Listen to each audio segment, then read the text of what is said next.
Meghan Markle has been praised by baby loss charities for tackling stigma and shame around miscarriage after revealing the unbearable grief of losing her second child. Related articles in a piece for the New York Times, the Duchess of Sussex said, "Losing a child means carrying an almost unbearable grief, experienced by many but talked about by few."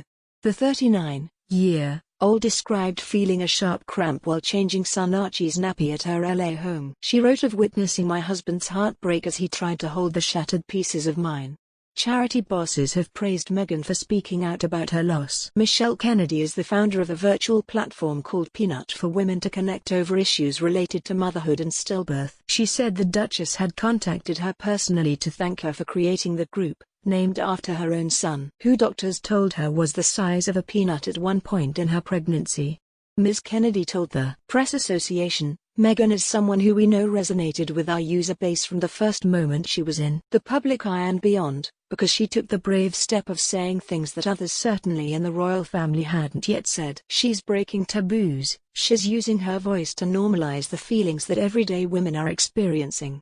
It was amazing that she used her platform to reach back out to us, and she continues to be inspiring not only to us, but the millions of women who are using Peanut who want to feel that their emotions don't make them weird or unusual, they're totally normal and totally legitimate." I think the Duchess coming out with her own story has liberated so many women in so many different scenarios.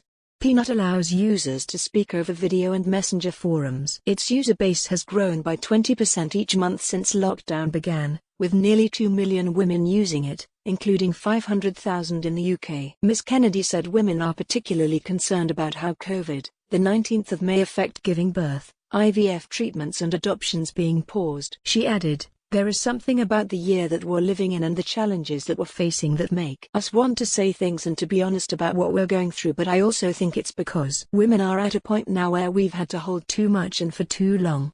Prince Harry and Meghan moved to California after stepping back as senior royals in January. Archie, their first child, was born on May 6, 2019. In the heartbreaking article, Meghan wrote, "I dropped to the floor with him in my arms, humming a lullaby to keep us both calm, the cheerful tune a stark contrast to my sense that something was not right. Hours later, I lay in a hospital bed, holding my husband's hand. I felt the clamminess of his palm and kissed his knuckles, wet from both our tears. Staring at the cold white walls, my eyes glazed over. I tried to imagine how wet he'll." Klehama, chief executive of stillbirth and neonatal death charity SANS, said women have had to grieve for their unborn babies alone due to social distancing limitations. She told PA, "Attending scans and appointments can be really difficult, especially if you have had a miscarriage before, or your baby has died before, and often the scan is the place where you were told your baby has died. To be in that position on your own, without your partner there. There are heartbreaking stories of mothers being told on their own and having to go out to the car park or back home and tell their partner themselves. I think the trauma and the distress that that's causing can't be underestimated."